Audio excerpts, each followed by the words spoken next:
Assalamualaikum warahmatullahi wabarakatuh. Selamat jumpa lagi teman-teman semua. Salam sejahtera buat kita semua. Apa kabarnya? Semoga semua dalam keadaan sehat walafiat ya. Materi untuk workshop Guru Hebat Zaman Now kali ini saya akan membahas terkait dengan penilaian pembelajaran berdasarkan kurikulum 2013 PAUD. Sebelum mulai, mari kita sama-sama membaca doa dengan agama dan kepercayaannya masing-masing. Dan saya akan mulai dengan basmalah. Bismillahirrahmanirrahim. Baik, sebelumnya kita harus memahami dulu apa sih itu penilaian ya. Nah, penilaian itu adalah proses pengukuran hasil belajar. Dan pengukuran itu dilakukan berdasarkan hasil pengamatan perilaku dan karya yang dibuat. Nah, pengamatan yang dilakukan juga harus bersifat otentik, artinya sesuai dengan fakta yang sesungguhnya, jadi tidak boleh rekayasa. Penilaian hasil kegiatan belajar harus terukur, berkelanjutan, dan menyeluruh, mencakup pertumbuhan dan perkembangan yang telah dicapai oleh anak selama kurun waktu tertentu. Apa saja manfaat penilaian? Yang pertama, dengan melakukan penilaian, guru dan orang tua dapat mengetahui perkembangan belajar anak, mengamati hal-hal apa yang anak tahu, apa saja yang anak bisa, dan apa saja yang menjadi kebiasaan anak. Berdasarkan hasil pengamatan tersebut, guru dapat merancang program pembelajaran yang sesuai dengan minat, kekuatan, dan kebutuhan anak. Dan program pembelajaran direncanakan dan disusun itu sesuai dengan profil perkembangan anak. Itu akan menstimulasi potensi anak menjadi anak yang kompeten. Ya, anak juga akan menjadi semakin tahu, semakin bisa, dan semakin memiliki kebiasaan yang baik. Jadi sangat penting manfaatnya ya bagi anak, bagi orang tua, dan bagi guru juga. Oke, baik. Jadi siapa yang melakukan penilaian? Nah, sebelum masa pandemi COVID-19, semua penilaian tumbuh kembang anak dilakukan guru di sekolah. Nah, sekarang selama masa pandemi, kegiatan belajar dilakukan di rumah.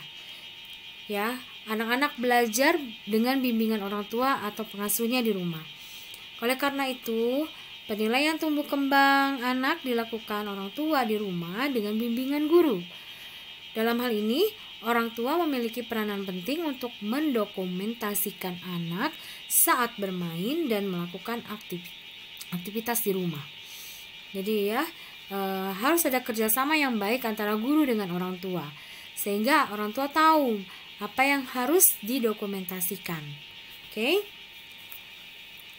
Nah, dokumentasi penilaian itu dapat menggunakan foto, video, dan catatan harian anak.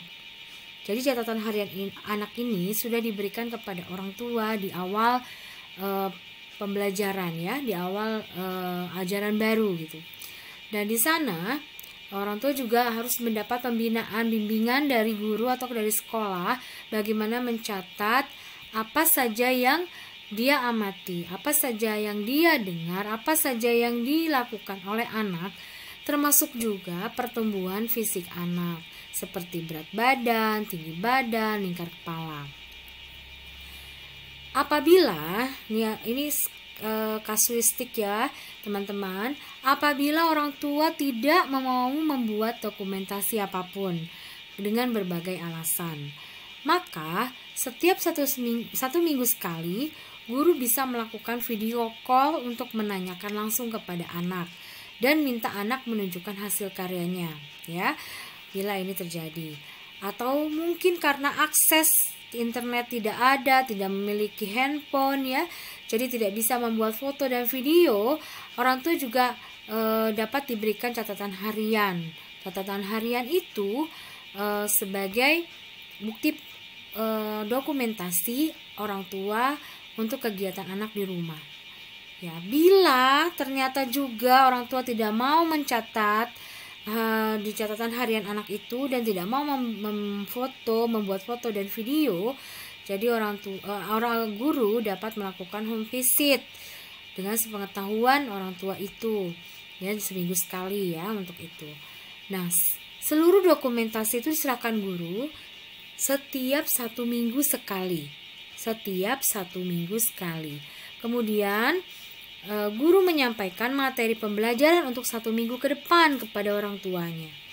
Jadi terus berikan bimbingan melalui kelas parenting yang khusus per kelas. Jadi orang tua atau pengasuhnya tahu apa yang harus mereka lakukan dan apa yang harus mereka dokumentasikan selama 1 minggu ke depan. Kemudian catatlah seluruh hasil penilaian yang ditemukan oleh guru atau orang tua dengan bentuk narasi yang nanti dapat direkap secara berkala pada kolom penilaian, checklist, dan memetakannya sesuai kategori penilaian perkembangan. Nah, ini dia ya kategori penilaian yang perlu dipahami. Ada 4 skala pencapaian perkembangan anak. Teman-teman mungkin tidak asing dengan istilah-istilah ini ya, tapi saya akan coba ulangi lagi apa sih itu BB, MB, BSH, BSB. BB itu artinya belum berkembang. Itu artinya anak melakukannya harus dengan bimbingan atau dicontohkan. Dicontohkan. Ini ya kata kuncinya oleh guru atau orang tua. Kemudian MB, mulai berkembang. Bila anak melakukannya masih harus diingatkan atau dibantu oleh guru atau orang tua. Kayak dimotivasi, kemudian dibantu. Walaupun bantuannya juga tidak harus secara sepenuhnya ya, yaitu mulai berkembang. Kalau BSH seperti apa? BSH itu berkembang sesuai harapan. Itu bila anak dapat melakukannya secara mandiri dan konsisten tanpa harus diingatkan atau dicontohkan lagi oleh guru dan orang tua. Ya, dia sudah bisa melakukannya sendiri. Lalu BSB, berkembang sangat baik. Itu juga dapat dilakukan anak sudah dapat melakukannya mandiri, tapi sudah dapat membantu temannya yang belum mencapai kemampuan sesuai dengan indikator yang diharapkan. Nah, kalau untuk di sekolah ini bisa terlihat ya. Tapi bagaimana kalau di rumah? Ya, anak-anak bisa dikatakan BSB itu bila dia selain dia sudah mandiri, dia pun dapat membantu tanpa disuruh ya. Kemudian dia juga dapat mengingatkan. Bila ada perbuatan-perbuatan adik kakaknya atau siapapun yang kurang baik, dia mengingatkan. Itu bisa dikatakan anak ini sudah berkembang sangat baik. Nah, teman-teman bisa dilihat ini adalah foto-foto dokumen hasil karya dan video anak ya. Dan di situ ada hasil pengamatan guru, apa saja yang dilihat dari gambar tersebut dicatatkan, lalu nanti dikaitkan oleh kompetensi dasar dan indikatornya. Contohnya gambar yang atas ya, ini seorang anak bernama Karel, dia menggambar ya. Di situ di dalam gambarnya itu ada menyerupai kepala, tangan, dan kaki juga badan. Nah, di sini bisa kita katakan anak ini sudah mengenal anggota tubuh. Nah, di sini masuk kemana nih? KD mana? Oh, ternyata KD-nya 3.3, 4.3, yaitu mengenal anggota tubuh dan koordinasi tangan mata. Hasilnya BSH karena dianggap sudah dapat mengenali. Nah, di situ juga ada pengenalan warna merah dan biru. Ya, jadi ada pengenalan warna. Nah, di sini kita gunakan yang KD yang mana? Yang tepat yaitu 3.6 dan 4.6. Pengetahuannya dia pengenalan warna. Kemudian keterampilannya dia dapat menggunakan warna tersebut dalam kegiatan gambarnya. Jadi kognitifnya dapat, itu BSH. Kemudian huruf-hurufnya terangkai, kelihatan anak sudah dapat menuliskan namanya sendiri.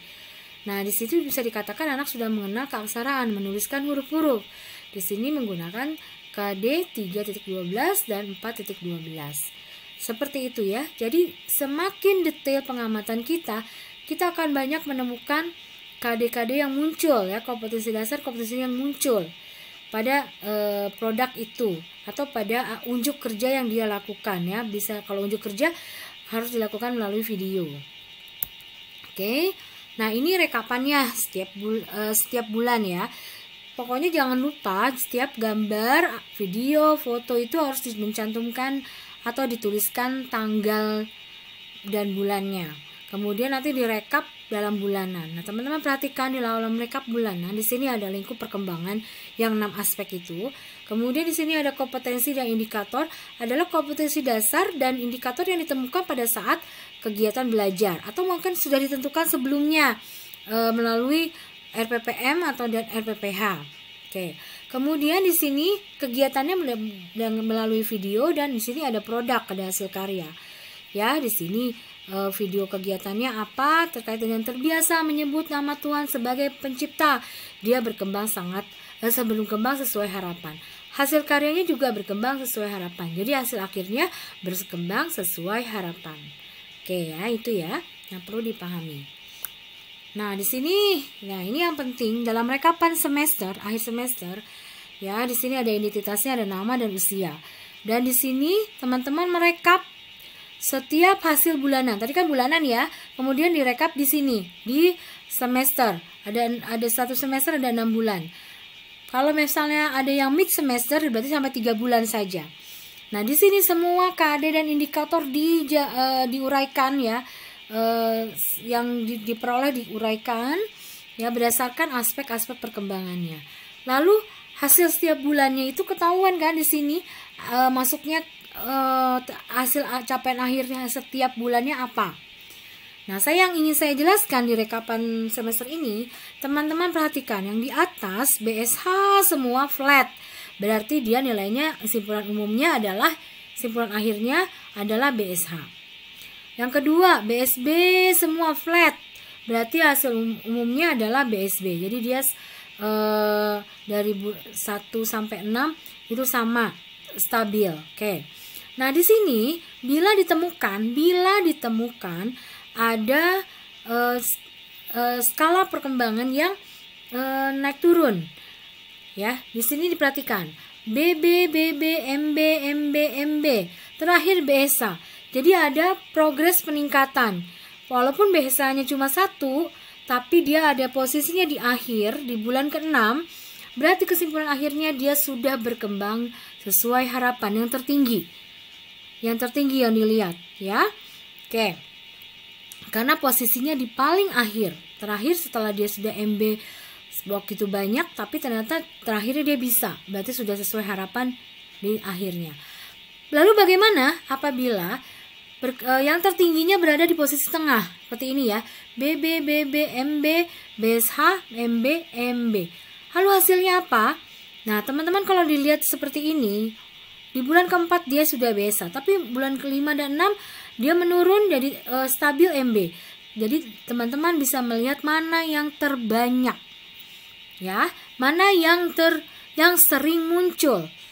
Kalau dari capaian 6 bulan ini yang sering muncul adalah MB, mulai berkembang. Berarti simpulan umumnya, simpulan akhirnya dia mulai berkembang. Oke, itu. Kemudian di sini kelihatan yang selanjutnya adalah di awal dia BSH, tinggi ya BSH. Tapi di bulan berikutnya menurun, ya. Dan ternyata menurun stabil, tidak meningkat seperti yang di bulan awal. Nah, seperti di sini BSH, MB, MB, MB, MB. Nah, di sini sama seperti yang tadi ya. Jadi yang dilihat adalah yang nilai yang sering muncul atau terbanyak. Itu adalah MB, mulai berkembang. Seperti itu ya teman-teman untuk menganalisis skala penilaian rekapan menilai untuk rekapan semester. Oke, itu saja dari sebelum nanti kita lanjutkan untuk materi pelaporan penilaian perkembangan anak. Terima kasih.